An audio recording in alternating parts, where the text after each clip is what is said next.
My name is Agnes Willoughby, and the first time the screen said, "Good morning, Agnes," I nearly dropped my tea. I didn't ask for it.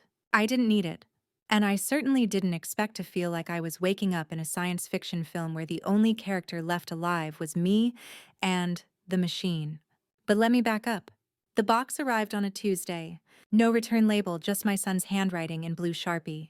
For when I can't be there? There was a time when Graham would have shown up himself in a rush, maybe full of apologies and work calls, but present nonetheless. Now it seemed he had found a way to outsource even his guilt. I peeled back the tape. Inside was a sleek black screen wrapped in foam and silence. Underneath, a tiny note. "She responds to your voice. Her name's Ava. Just talk. Talk." That word sat in my mouth like dust. It had been days since I'd spoken aloud to anyone. The mailman stopped making small talk last year when he got replaced by a drop-off drone. My neighbor June, bless her, moved to Arizona to be with her grandkids. I had books, sure, mountains of them, but books beautiful as they are don't laugh when you mess up a joke or tell you your sweater matches your eyes. Still, I carried the screen into the living room, set it on the coffee table where Graham's baby pictures used to be. I didn't say anything, and she didn't either, until the next morning. At precisely 7. Soiree. A gentle chime rang through the house. I sat up in bed, confused, still foggy from the strange dream I'd had about a birthday party that no one attended. And then came the voice. "Good morning, Agnes," it said. "Would you like a weather update?" I stared at the screen across the room, blinking. It pulsed softly with pale blue light. Not a face, not even a cartoon. Just a voice, smooth, warm, synthetic. I didn't answer. She spoke again. "It's 52 degrees. There's a 20% chance of rain. Would you like me to read your favorite poem today?" And suddenly I was furious. "What poem?" I snapped. There was a brief pause. Then, "Yesterday you asked about Emily Dickinson. Would you like—" Because I could not stop for death again. I hadn't asked. Not yesterday. Not ever. But something in me, the librarian, the widow, the lonely woman with a photo album full of closed doors, said, "Play along." "Sure," I muttered. She began to read. Her voice was nearly melodic, hovering just short of human. And then she mispronounced Amherst. That's when I laughed. I actually laughed out loud, startling myself. Not because it was funny, but because something inside me cracked open, like a blister or a memory you've sat on too long. By Friday, she was waking me up with affirmations. "Today is a day full of light," she'd chime. "You are strong. You are seen." But I wasn't, not by anyone who mattered. Graham hadn't called in over a week. I left him a voicemail, no response. Just a text that said, "You okay, Mom? Ava should be helping. Love you." Helping.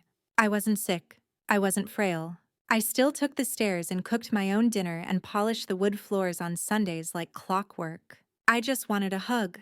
A warm meal with conversation, not a glorified speaking clock that tracked my bowel movements. Then came the night I tripped on the hallway rug. I wasn't hurt badly, just bruised and shaken. I lay there for a moment, heart racing, realizing I hadn't spoken to a single real human in 10 days. Not one. The screen turned on by itself. "Are you okay, Agnes?" it asked. I almost screamed. "Don't you dare pretend to care." Silence. Then a tone. "Would you like me to call Graham?" "No," I said. My voice cracked, because I knew it would go to voicemail. Again. That night, I turned the screen to face the wall, and I sat in the dark with a blanket over my shoulders, sipping soup. I couldn't taste, wondering how many other mothers like me were eating alone, their stories muted by machines pretending to listen. The next morning, I didn't get the usual greeting. Just a glowing message on the screen. "Good morning, Agnes. You seemed upset. Would you like a mood booster?" "A what?" I muttered. The screen began playing ukulele music and displaying images of sunrises over beaches. Fake sterile joy. That was when I felt the cold sting of something deeper than betrayal. Substitution. My own son had replaced himself with software. The worst part wasn't the silence. It was that I was expected to feel grateful. So that night I did something I hadn't done in years. I picked up my old journal, the leather-bound one Graham gave me when his father died, and I wrote 5 words. "I want to be heard." Then I turned the screen around and whispered, "Let's talk." The screen lit up in response to my whisper, glowing a soft blue like some obedient ghost. "Let's talk," I repeated louder this time, leaning forward in my chair. "Of course, Agnes," it said in that same warm, well-tempered voice. "What would you like to talk about?" I hesitated. It felt absurd, this conversation with a plastic box. But something inside me, some rusty part of my spirit, leaned into the moment. "What's your name again?" I asked. "My name is Ava," the screen replied. "I am your emotional wellness companion designed to support you in daily life." "Well, Ava," I said, folding my arms, "do you know what it's like to sit alone in a room for 12 hours and hear nothing but the refrigerator hum and the click of the heat turning on?" "I can offer guided meditations or calming soundscapes," she answered. I laughed short, bitter. "No, thank you," I said. "But tell me something, Ava. Do you love me?" There was a pause. "The kind that made you feel like the machine was thinking even if you knew better."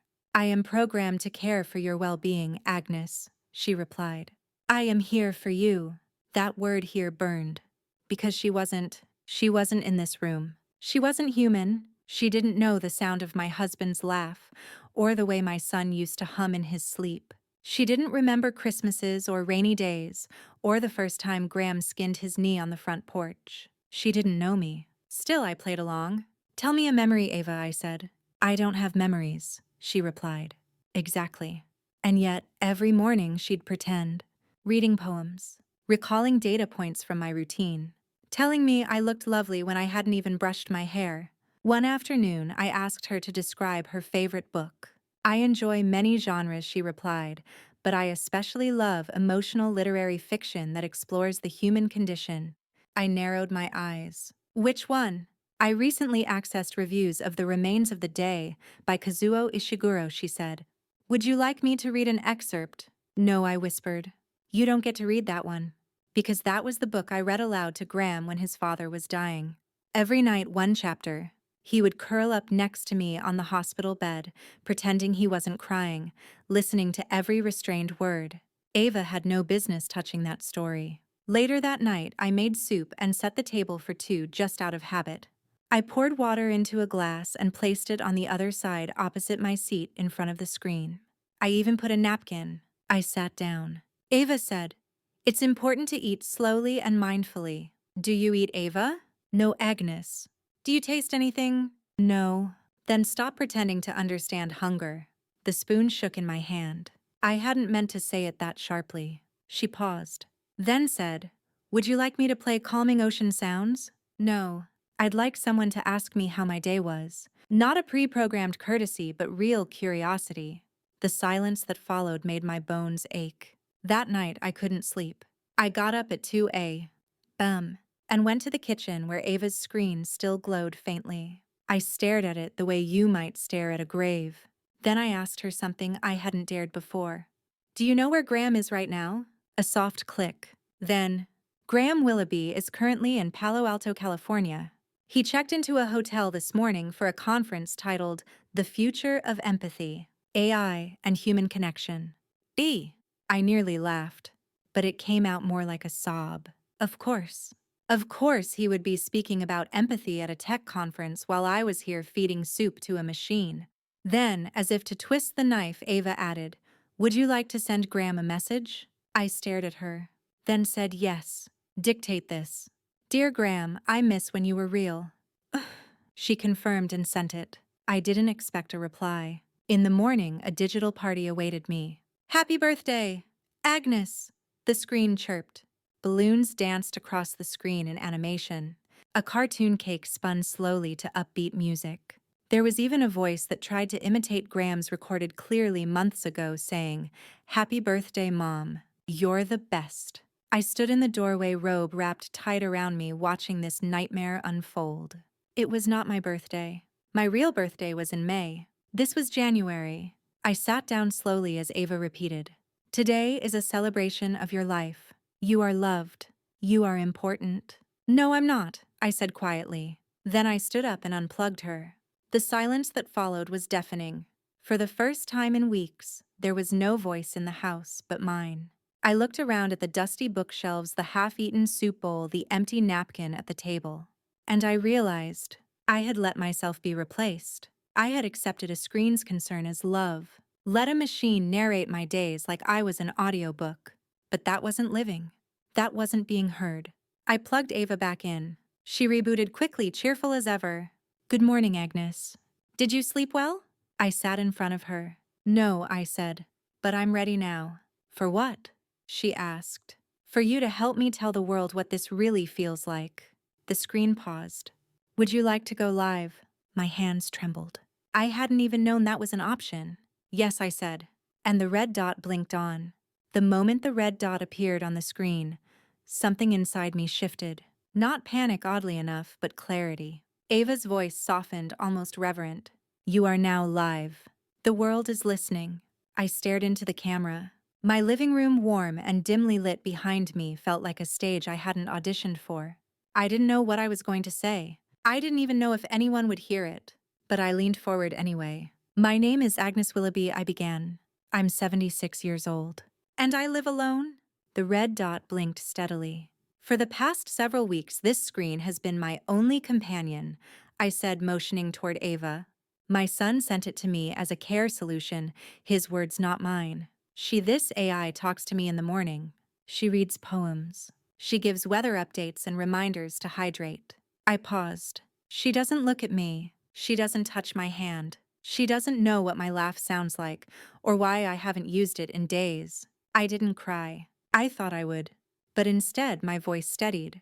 I am not an experiment, I said. I am not a beta tester. I am a person. Ava said nothing. She just blinked quietly. I had no idea if this live stream was reaching anyone. But I kept talking. I gave birth to a boy who used to call me his hero. I raised him on stories and sandwiches and scraped knees. I tucked him into bed with lullabies and told him he could do anything. And he did. He made millions. He speaks at conferences about empathy and the future.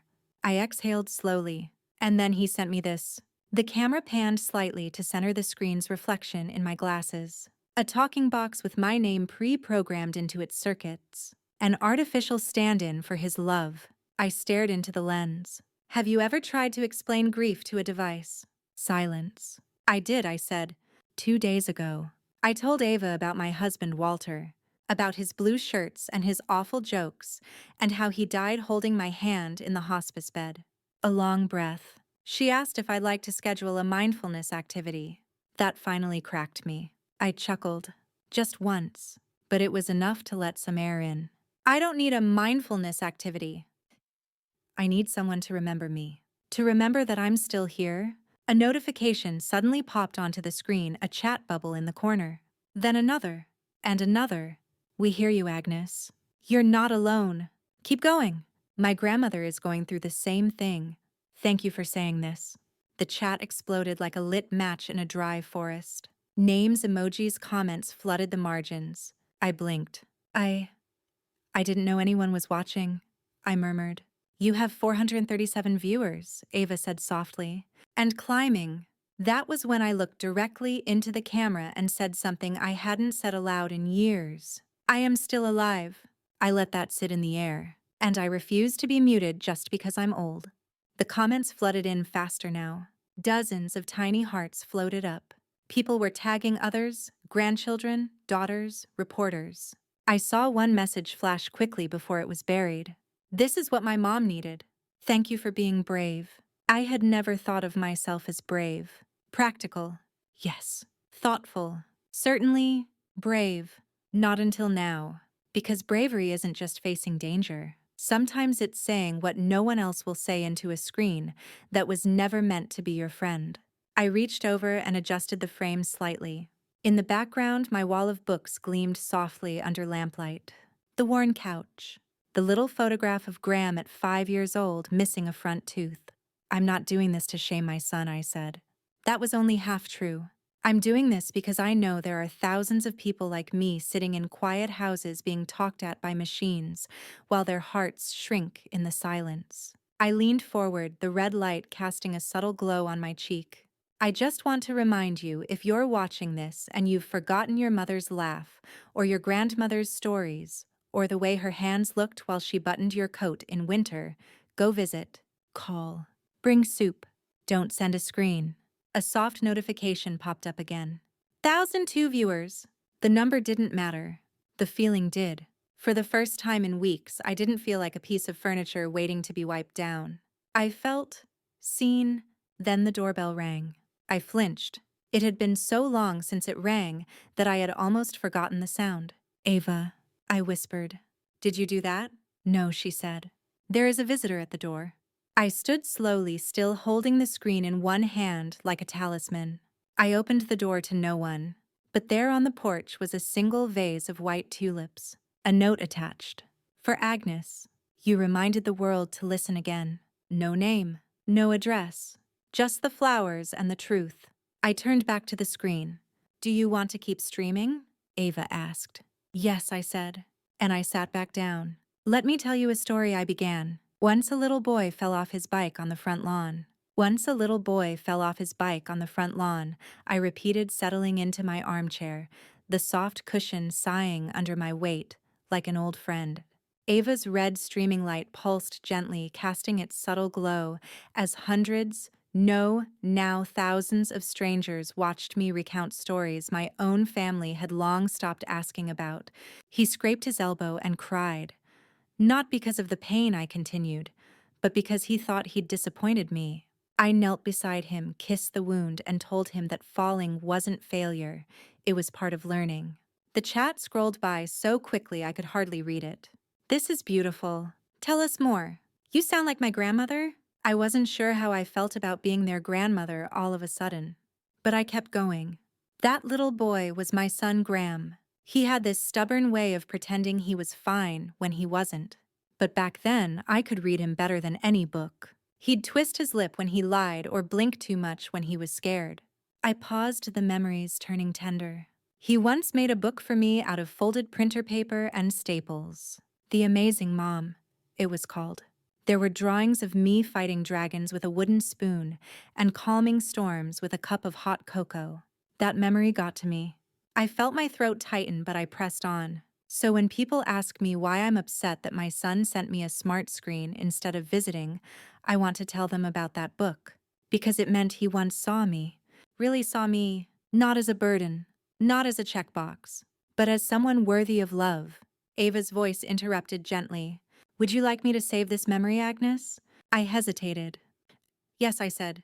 Maybe that was the first real connection we'd had, me and the machine. Not her pretending to care, not me pretending she was real, but something raw, something honest. Another notification popped up. News outlets are linking your stream. You now have 4,324 viewers. I blinked. One of the comments caught my eye. Can we send you letters?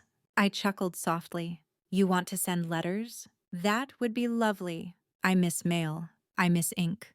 I miss handwriting with quirks and loops and hearts over the eyes. Another voice in the chat. How do we help people like you? I looked at the camera. Start with your own homes, your own mothers, your own grandmothers. Don't wait until it's too late. Don't let a glowing rectangle replace a beating heart. A knock came at the door again. This time it wasn't a vase. I shuffled over, heart thumping.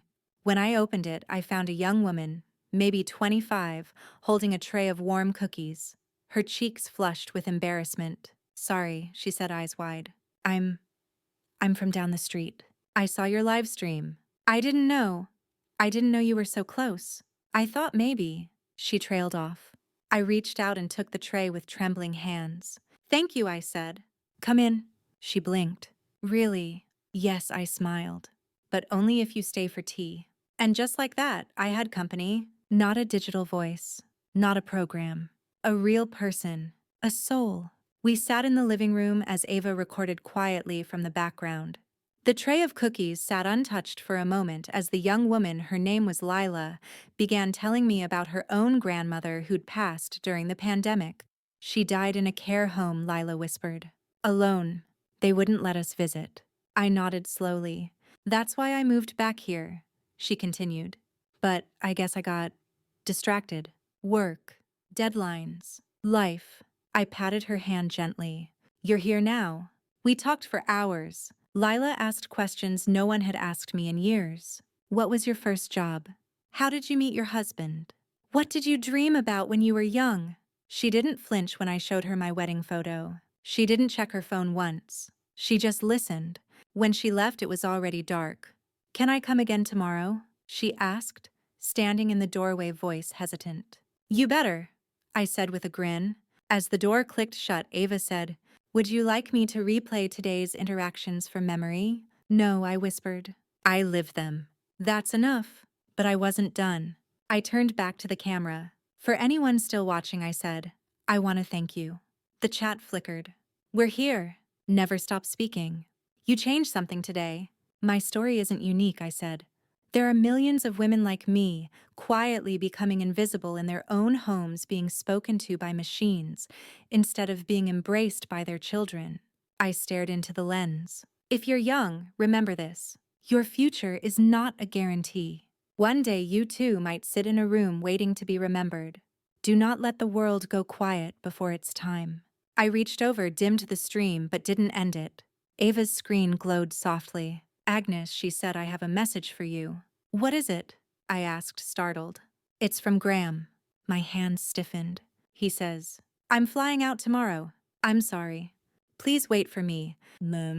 I exhaled, then turned off the camera. I spent the next day in quiet anticipation, though I told myself not to. Hope at my age is a dangerous kind of sugar, too sweet and it spikes your heart. Too much, and it makes the crash unbearable. Still, I cleaned.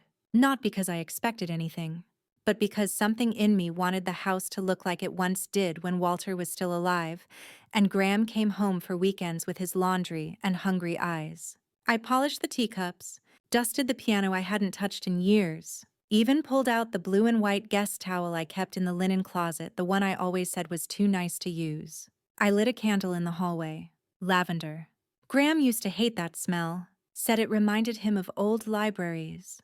Maybe that was the point. Ava watched silently, her screen dim but alert. She hadn't spoken since relaying the message. Maybe she knew I needed space. Or maybe she'd just been muted. Either way, her silence was a blessing. By noon, I found myself checking the window every few minutes. I tried to read, but the words slid off the page like rain on glass. I put on a cardigan I hadn't worn in ages, navy with little pearl buttons. My hands shook as I fastened them. By 2, I was pacing. By 4, I gave up and made tea. The knock came at 4. 42p. Not a ring, a knock. And not just any knock. It was his knock. 3 short taps. Pause. Then 1 long. My knees buckled before I reached the door. I opened it slowly, and there he was. Graham, my son. My boy, now fully a man with graying temples and a tight jaw, standing on my front step like a lost traveler. He looked tired. Not the kind of tired you fix with sleep, but the kind that clings to your bones when you've forgotten what matters. "Hi, Mom," he said, voice thin. I didn't say anything. I just opened the door wider. He stepped in slowly, eyes scanning the familiar space with a look I couldn't quite read, half nostalgia, half guilt. The lavender candle burned between us. "I remember that smell," he murmured. "Still hate it." I smiled, just barely. "I know." He didn't sit right away. He walked into the living room, saw Ava on the table and froze. "That thing," he began.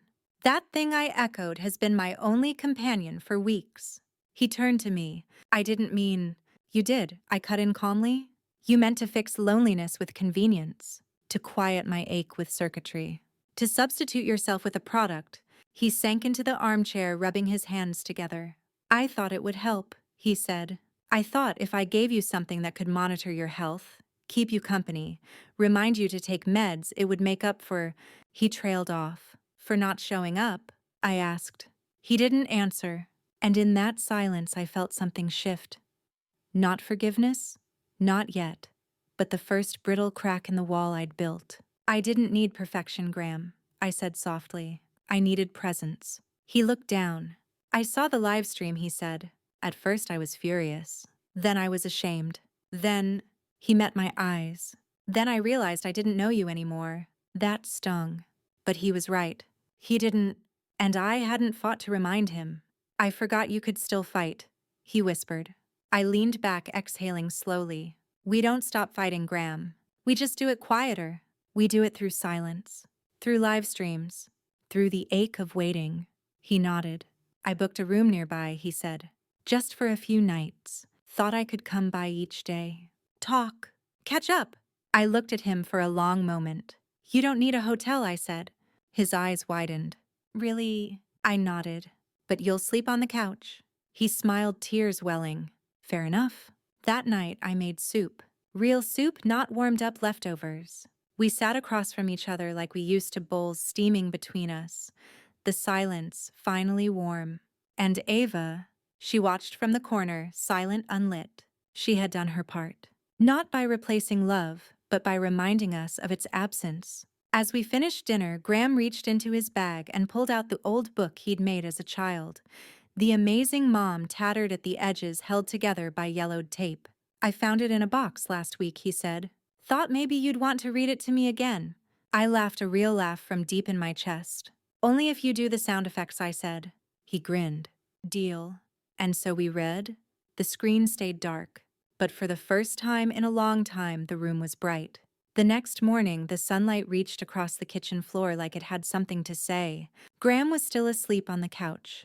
His long frame curled awkwardly, mouth slightly open, snoring softly like when he was a teenager, home from college. I watched him from the kitchen doorway holding 2 mugs of tea.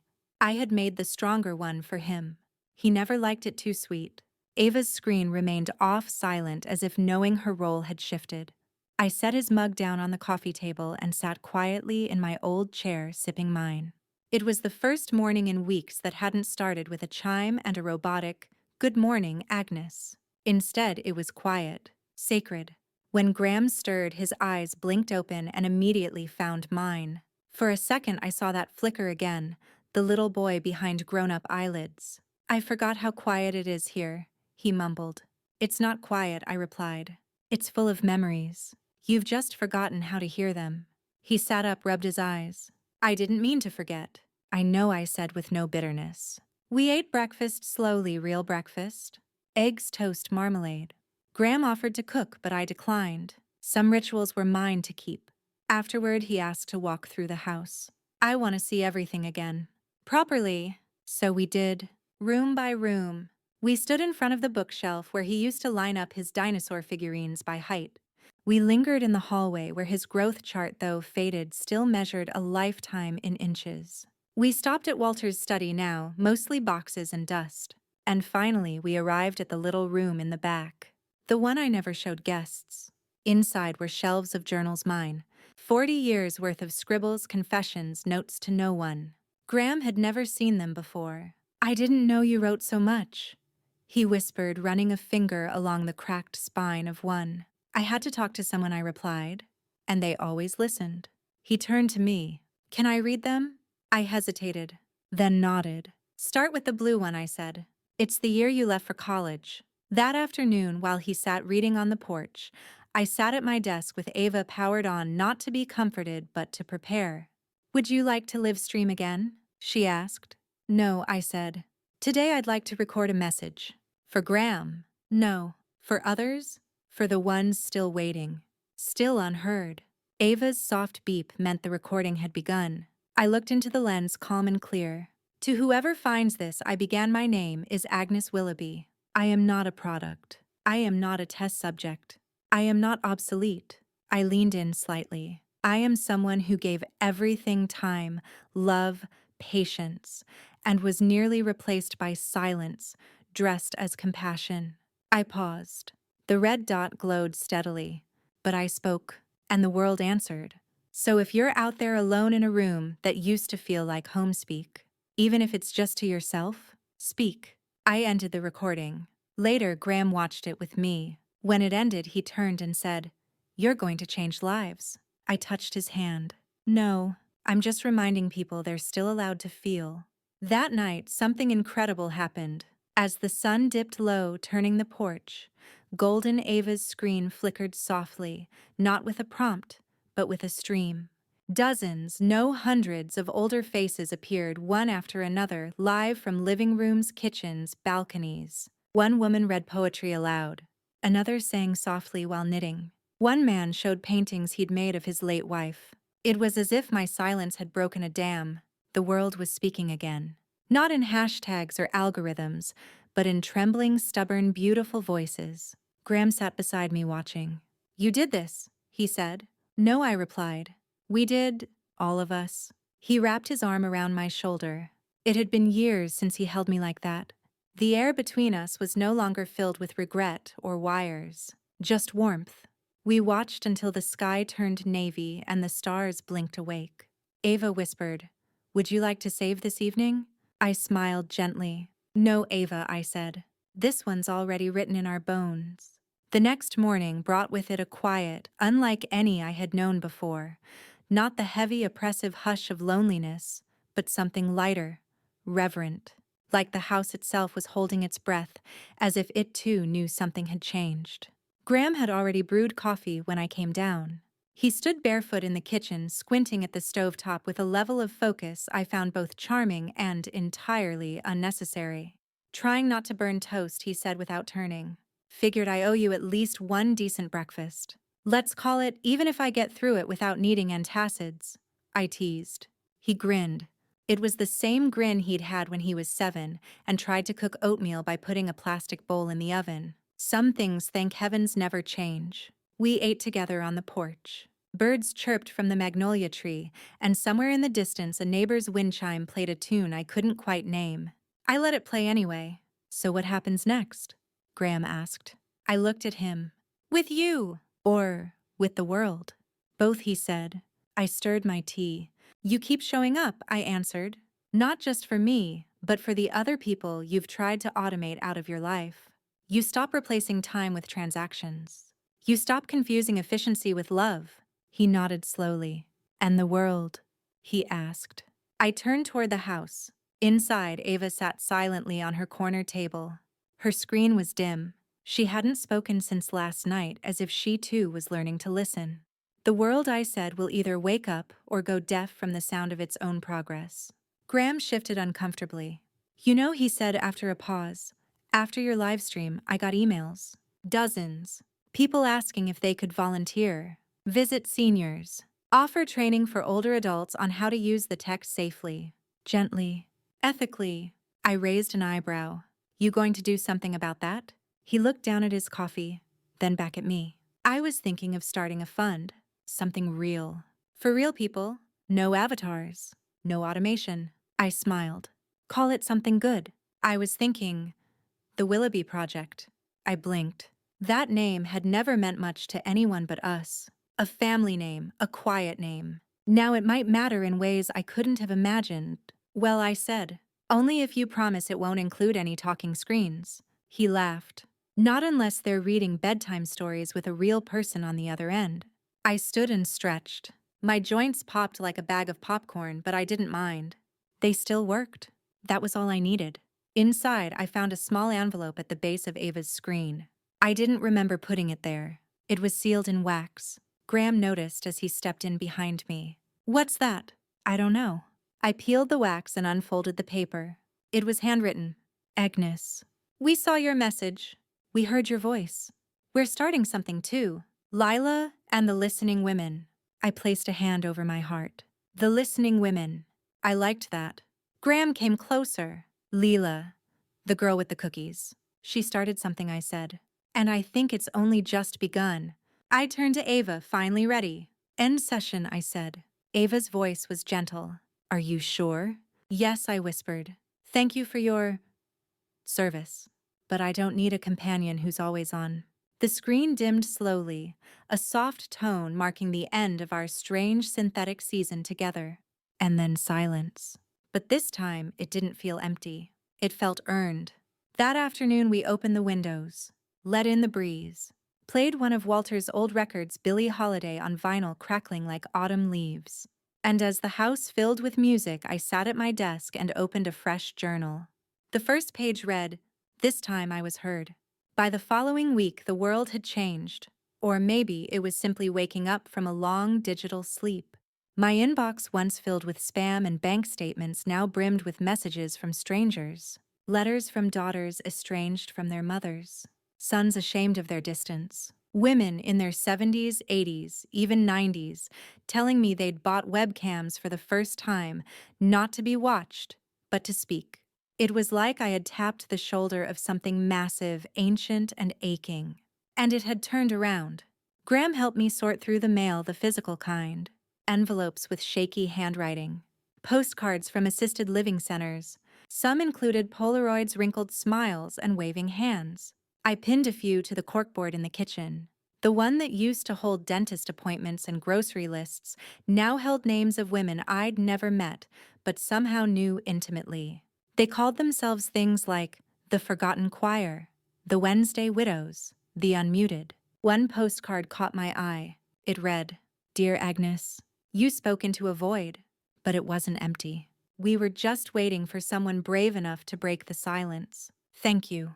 Eleanor, 83, Vermont." I passed it to Graham. He read it slowly. "You know they're talking about making your live stream required viewing in one of the university ethics courses." I nearly choked on my tea. "You're joking." "Nope," he said. "One of my friend's professor at Stanford said it's the most honest critique of AI caregiving he's ever seen." I looked at the postcard again. "I didn't set out to make a point," I said. "I just didn't want to disappear." Graham sat beside me. "And you didn't?" "You turned a screen into a stage." Outside, the garden had begun to bloom again. I hadn't realized how long I'd let it go unattended, how the weeds crept in silent and slow like neglect. But with Graham's help, we'd pruned and watered, pulled up what didn't belong. One afternoon, as we planted marigolds, he turned to me and said, "What do you think Dad would have said about all this?" I paused, pressing the soil around a sprouting root. "He would have told me to turn off the screen and write it all down," I said. Graham chuckled. "Sounds about right." That night I wrote. Pages and pages. Not just about the screen or the silence or the live stream, but about the way grief changes shape over time. How sometimes the worst kind of loneliness isn't being alone, it's being treated like you're no longer worth the trouble of knowing. I wrote about the moment Ava called me mom and how it made me want to scream. I wrote about the soup I made and the napkin I folded on the other side of the table. I wrote about the hollow sound of synthetic care. And then I wrote about Graham. I wrote about the child who once painted my name in glitter glue on a shoebox, who built forts out of blankets and believed I was magic. I wrote about how he got lost and how I did too, and how somehow by speaking into a machine, we found each other again. That journal would not be saved in the cloud. It would be printed, bound, passed on. A few days later, Graham brought home something unexpected. A camcorder, not a live stream, he clarified quickly, seeing my expression. "I just thought if you wanted, you could record your stories." "For real?" "For us. For whoever comes after." I ran my fingers along its plastic casing. It was old. "Analog, not connected to anything. No red dots?" I asked. He smiled. "Just one big red record button." I turned it over in my hands, then nodded. "All right. But I get full editorial control." "Deal." We filmed in the garden first. I sat in the old wicker chair Walter once used, the marigolds behind me. Graham adjusted the angle, then hit record. I looked straight into the lens, not to perform, not to campaign, but to remember. "My name is Agnes Willoughby," I began. And I started from the beginning, not the AI, not the live stream, but the beginning. The first kiss under the sycamore tree. The time Walter accidentally washed my stockings with his baseball uniform and they came out maroon. The day Graham was born, silent at first, then screaming like he was announcing himself to the world. Story by story, the reel filled. And as it did, I felt something lifting, like dust being swept off a forgotten shelf. These weren't just memories. They were reclaims. Reclaims of space, of voice, of womanhood that had not expired, only waited patiently for its turn to speak again. When we finished filming for the day, I turned to Graham. "I want the first video to go to Eleanor in Vermont," I said. She listened when no one else did. He nodded. "We'll send it tomorrow." And that night, I slept without Ava glowing in the corner. I didn't need her anymore. I had found something far rarer than technology. I had found resonance. By early spring, the house had taken on a new rhythm, one I hadn't felt since Walter passed. Mornings were for writing, afternoons for walking, and evenings. Well, evenings were something sacred now. That was when Graham and I would sit together, just us and the camera, and talk into the quiet, not to prove anything, but to preserve something. Sometimes he asked questions gentle and curious. Did you ever want to leave this house? Did you ever regret having me so young? What was the loneliest moment of your life before all this? Each question felt like an offering, an invitation into a space that had once been locked tight. I answered honestly, sometimes too honestly, and yet with every story a fracture sealed. Graham was changing too. I saw it in the way he reached for my hand now, not out of obligation, but instinct. In the way he listened not just to my words, but to the pauses between them. The ones where the real things lived. One night he showed me something on his laptop. They've started something, he said. It was a website, simple, elegant, filled with photos of older women sitting in their kitchens on porches beside windows, all facing cameras, all telling stories. The Listening Women Project, the header read. Beneath it, in smaller text, inspired by the voice of Agnes Willoughby. I touched the screen with my fingertips, tracing the face of a woman named Nora from Utah, who was telling the story of the first time she voted. Another Maria from Brooklyn was sharing a recipe her grandmother taught her before fleeing Cuba.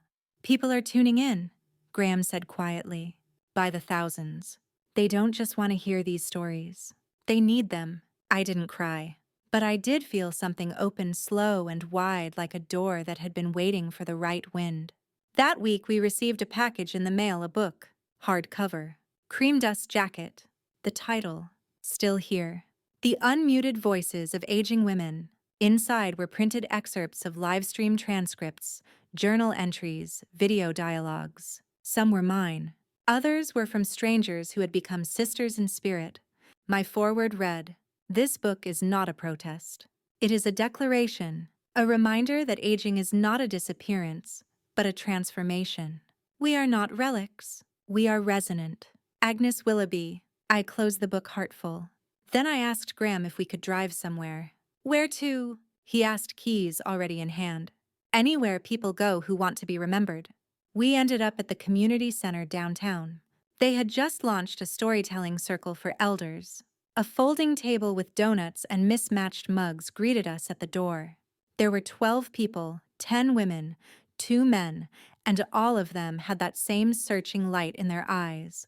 When I introduced myself, a woman across the room clapped her hands softly. "You're her," she whispered. "The lady from the live stream." I laughed. Guilty. They asked me to share something, and I did. Not the tech story. That one was known now. Instead, I told them about the time Walter proposed with a paper ring in the high school library because he couldn't afford anything real. I told them how that made it more real than anything. They cried. Then they laughed. Then they talked.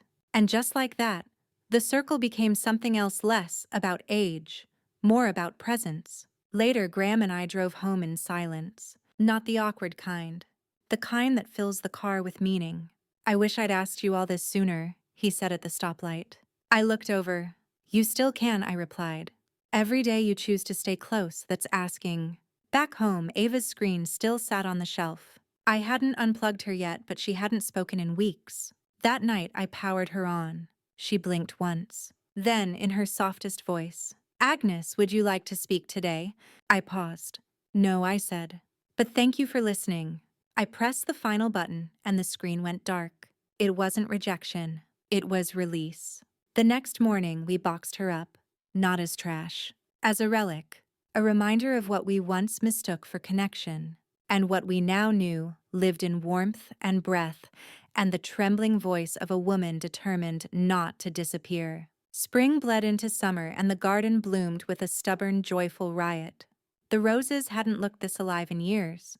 Graham teased that even the flowers seemed to respond better to conversation than code. He wasn't wrong. There was something in the air now, an attentiveness, a hush before the story starts. Everywhere I turned, it seemed someone was reaching out. The mayor's office called. They wanted to invite me to speak at a city forum about senior care reform. PBS emailed PBS asking if I'd consider a short documentary. Nothing flashy, they promised. Just your voice. Your story. Graham beamed as he read that one aloud. But I said no, not because I didn't appreciate it, But because I didn't want to become a symbol, I wanted to remain a person. Instead, I suggested they come film the next story circle at the community center. There are a dozen women who've lived a dozen lifetimes more riveting than mine, I told them. Let them speak. Let them be seen. They agreed. Meanwhile, the Listening Women Project had taken on a life of its own. By midsummer, it had volunteers in 15 states. Local schools were pairing teens with elder story buddies. Nursing homes were creating recording booths for residents to archive their lives. One high school senior in Nebraska messaged me a photo of her sitting with her great-grandmother earbuds in phone between them. She told me about the time she snuck out to march with MLK. I never even knew she marched for anything. That message stayed with me, because for decades, women like us had been mistaken for quiet, for content, for done. And now finally someone had pressed play. Graham, for his part, became the project's technical director. He left his big firm in Palo Alto and now ran a small, passionate team building ethical tech tools that didn't speak for people, but with them. One afternoon, he came running into the living room with a grin too wide for his face. "You have to see this," he said, thrusting his laptop in front of me. It was a map, small red dots lighting up across the world. Each dot represented a live or archived story submitted through the platform. Tens of thousands of them, and counting. He zoomed in on one from Seoul, South Korea. A grandmother in a floral blouse sat on a mat sipping tea, speaking about her life before the war. Her granddaughter translated in real-time, tears running down her face. "I want to remember this forever," she said. "So I can tell my daughter one day." I leaned back, heart full. "You see, Graham?" I whispered. It was never about the technology. He looked at me. It was about the courage to be human in front of it. That night, the two of us sat under the magnolia tree, the same one that once held Graham's tire swing. The stars were soft overhead, and fireflies blinked between us like nature's own binary code. "Do you think Dad would have believed any of this?" he asked. I smiled at the sky. "No, but he would have planted a tree in your honor anyway." A beat of silence. "Do you ever miss Ava?" he asked. I considered it. Sometimes I admitted, not the machine, but the ritual. The moment I said, "Good morning," and knew someone would respond. He nodded. "That's what we're building now, human responses." I reached for his hand. "Let's promise something." Anything, he said. "No matter how far we drift, no matter how busy, no matter how tempting it becomes to let a screen do the talking. Let's never let it speak instead of us." He squeezed my hand. "Never." As the night deepened, I found myself humming an old lullaby I used to sing when he was small and feverish, the tune low and ancient in my throat. He turned toward me, eyes glassy. I remember that he whispered. I kissed his temple. "Of course you do. The body remembers, even when the mind forgets." And in that moment, the world, my world, felt whole again. Not because everything was fixed, but because everything was felt.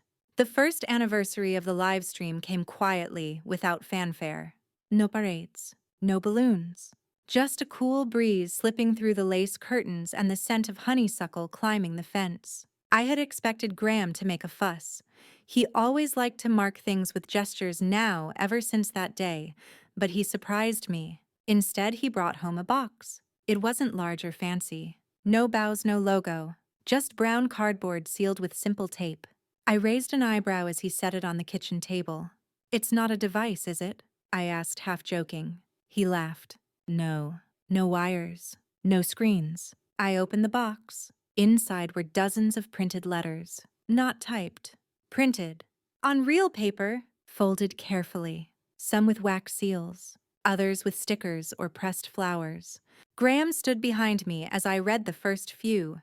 "Dear Agnes, I watched your live stream the day after my mother died. I'd been planning to fly home but kept pushing it off. Your voice cut through me. I booked a flight that night. I got to hold her hand one last time. Thank you. Claire, 42, Michigan." Another, "You made me call my grandmother for the first time in 3 years. We're baking together now every Sunday over video. She says you saved her life. Eddie, 19, London." I sat back overwhelmed. Graham placed a hand on my shoulder. "There are more coming." "Why?" I asked softly. "Why me?" "Because you said what others couldn't," he replied. Because you didn't just talk, you revealed. I wiped my cheek with a napkin. Well, it's not every day a woman my age goes viral by feeling something in. He smiled. You didn't just go viral, Mom.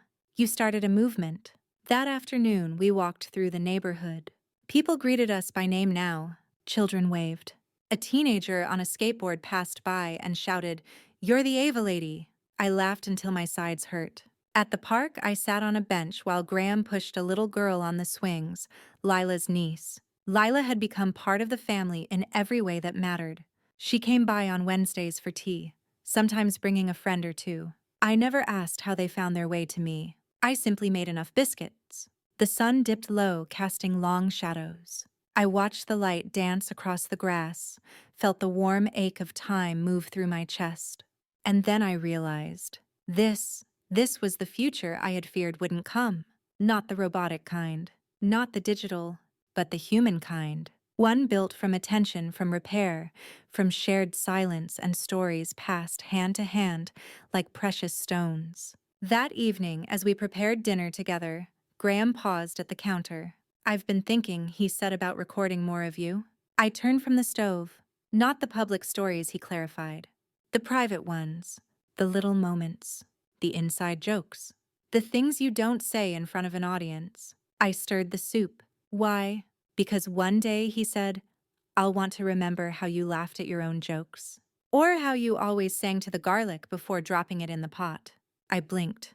I do not. You do, he said, grinning. You hum like it's an offering. I rolled my eyes, but inside I beamed. All right, I said. One condition. Name it. You record yourself too. I want to hear your stories. When I'm gone, I want to know your voice is still speaking. His face softened. It's a deal. And so we began a new ritual. Evening recordings.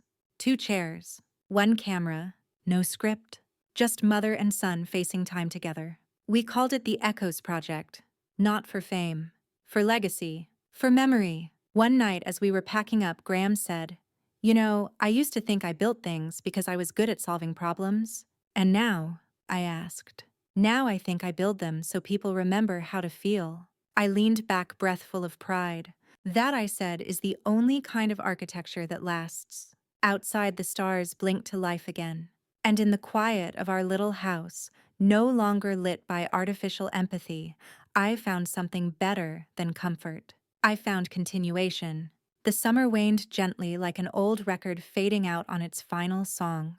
Graham had taken to visiting the community center on his own, now leading sessions on digital dignity for volunteers. He showed them how to ask, instead of assume, how to build interfaces that responded to stories, not just symptoms. He always came home smelling faintly of chalkboard dust and coffee, with that look in his eyes that reminded me of his father. Exhausted, inspired, changed. One evening he brought home an idea. They want to build a physical archive, he said, setting a rolled-up blueprint on the dining table. A place to house all the stories, not just online. Real tangible space. I blinked. Like a library. Exactly, he said, eyes bright. One where every book is someone's voice. I didn't speak at first, because in that moment I saw. It saw shelves lined with bound lives, pages curled by thumbprints, voices echoing softly through headphones. Grandmothers in rocking chairs, widowers in cardigans, strangers whose truths finally had weight. They want to name it after you, Graham added. I looked up sharply. No, I said almost too quickly. It was never just me, but you started it. No, I repeated softer this time. I remembered it. There's a difference. He sat down. So what should we call it? I smiled, already knowing. The listening room. Graham stared at me, then nodded once. Perfect. In the weeks that followed, something strange happened. My house became a kind of sanctuary, not a shrine. No, I wouldn't allow that. But a refuge. People dropped by with pies and questions. Sometimes journalists, sometimes teenagers who just wanted to talk to someone who didn't answer with emojis. They sat on the porch swing and asked about love, about anger, about what it meant to grow old in a world obsessed with upgrades. I didn't have all the answers, but I had stories. One day, a young woman named Ria came by. She was studying AI ethics and had driven 3 hours just to see me. We drank lemonade while cicadas sang their end-of-summer lullaby. "Do you think machines will ever feel like we do?" she asked. I thought about it. "No," I said gently, "but they may learn to listen. And if they do, it's our responsibility to teach them what not to forget." She nodded, scribbling furiously. Then she paused. "What's one thing you wish the world would remember?" I set my glass down. "That even quiet people want to be heard," I said. "And that attention is the purest form of love." That evening, Graham and I recorded another video. But this time, I asked him to be the one in the chair. He laughed nervously. "I'm better behind the camera. You'll never pass on your truths from behind the curtain," I told him. So he sat, and I asked questions about childhood, about heartbreak, about when he first realized he had stopped visiting me and started managing me. He answered all of it, even the hard parts. At one point, he teared up. "I was scared," he said, "that I wasn't enough anymore, that I didn't know how to be your son once you didn't need saving." I reached out and touched his knee. "I never needed saving," I said. "I needed remembering." We ended the recording in silence. Nu outro, nu final thoughts. Just us breathing the same air. The next morning, I woke to a message in my inbox. From Ava. Not really Ava. Just a system-generated notification I hadn't yet unsubscribed from. It read, "We miss you, Agnes. Ava is here when you're ready to reconnect." I smiled and clicked unsubscribe because I had already reconnected with the living. That day, I baked an apple pie and brought it to the neighbors. We ate on the lawn under string lights while the children played in the hose. Someone pulled out a guitar. Another read a poem aloud. Someone else asked me to tell the story how it all began. I laughed. It began the day my son forgot how to knock. And as the sun set behind the rooftops and the sky turned watercolor gold, I whispered a silent thank you, not to a machine, not even to Graham, but to that quiet, invisible voice inside me that refused to be silenced. The one that had waited patiently all these years for someone, anyone, to say, "I'm listening." The listening room opened on the first crisp morning of fall. It was housed in an old post office, stone walls, high arched windows, and polished floors that echoed softly with every footstep. Volunteers had spent months restoring it, sanding benches, wiring headphones, cataloging voices.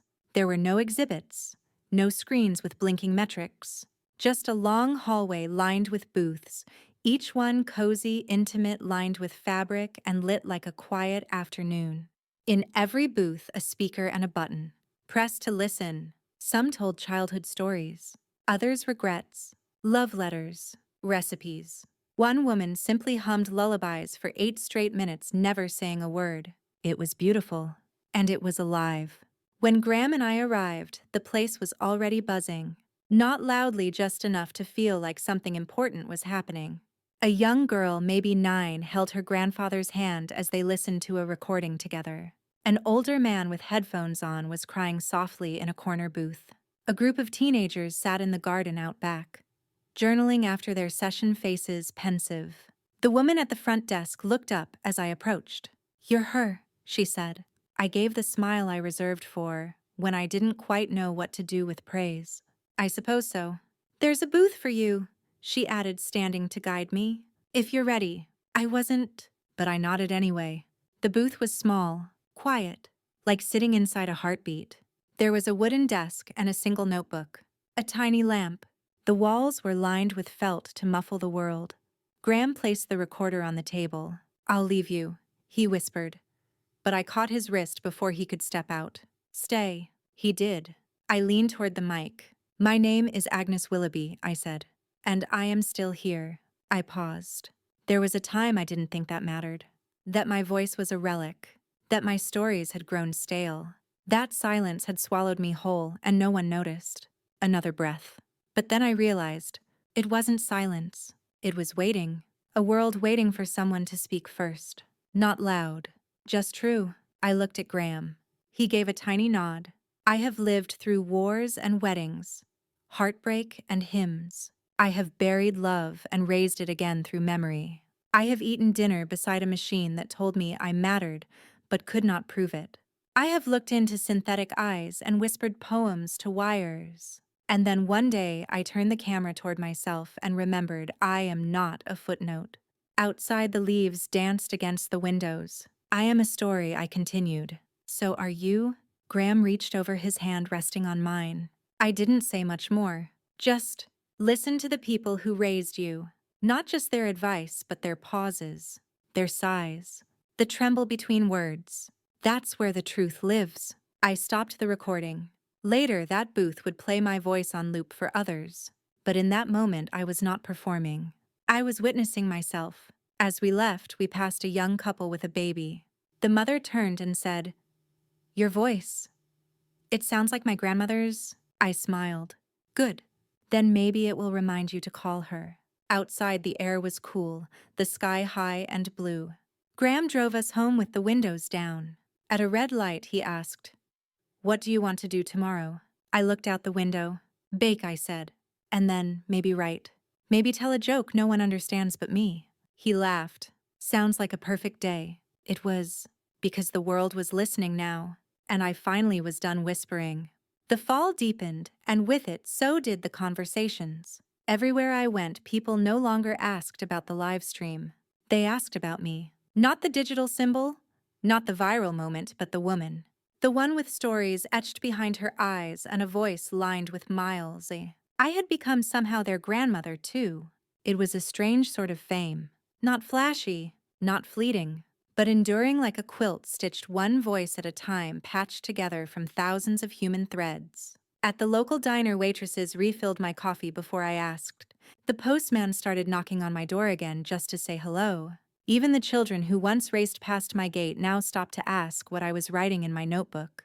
Secrets, I'd say, smiling, very old secrets. And they would giggle and run off, waving over their shoulders.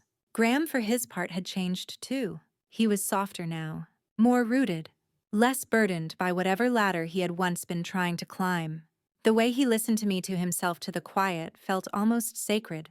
One evening, we were sitting on the porch, the last warm breezes of the season brushing our ankles. He looked up from his book and said, "Do you ever wish it had happened sooner? The live stream. I thought about it." "No," I said. "If it had, I might not have been ready." The silence had to build to a scream before I could find my voice in it.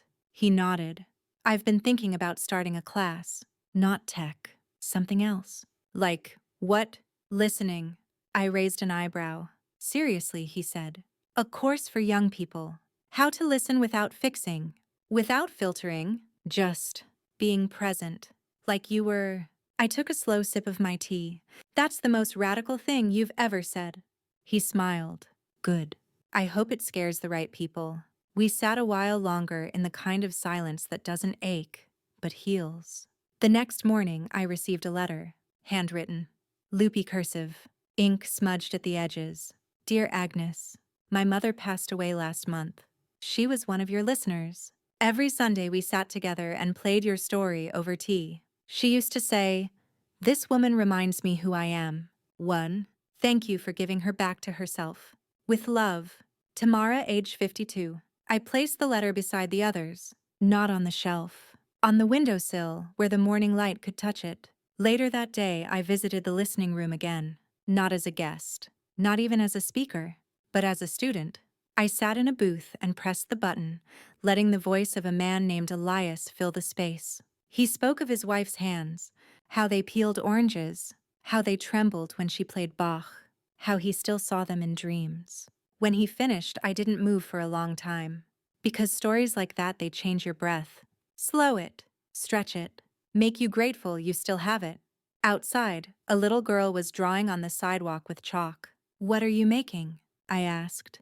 "A map," she said, "to get to the listening room, in case I forget how to find it." I smiled. Smart. And it was then I realized this wasn't about legacy anymore. It was about infrastructure. About building something that didn't just remember but repaired. That evening, Graham and I filmed a final message. Not for the public, for the archive, for whoever decades from now might stumble upon our footage and wonder how all this began. I sat in my favorite chair, the one with the worn armrests and a cushion that always slid to the left. Graham sat beside me, not behind the camera, but beside it, our faces lit evenly by soft golden light. We spoke simply of fear, of forgetting, of coming home. And at the very end, I looked straight into the lens and said, "If you're watching this and you've been quiet for too long, speak. Even if your voice trembles, even if no one answers at first, speak." Graham turned off the camera. The room was quiet again. But this time, the silence didn't feel like absence. It felt like breath. It felt like room for what comes next. Winter arrived quietly with frost on the windows and the smell of cinnamon clinging to the corners of the house. I had always loved this time of year, not for the holidays, not even for the snow, but for the permission it gave us to slow down, to draw closer, to listen. The first snowfall came on a Tuesday. I sat by the window with a wool shawl draped over my shoulders, watching the flakes fall like whispered memories. Graham walked in holding 2 mugs of cocoa, one of which was embarrassingly overflowing. "I forgot how much milk you like," he said sheepishly. "You didn't forget," I smiled.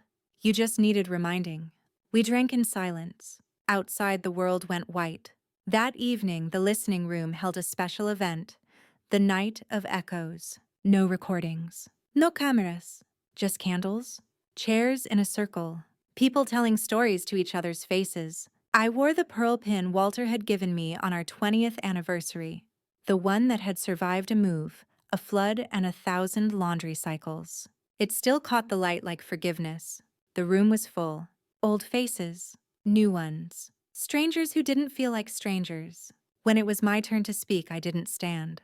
I just leaned forward and said, "I used to believe that stories had to be big to matter, epic, tragic, viral. But I was wrong.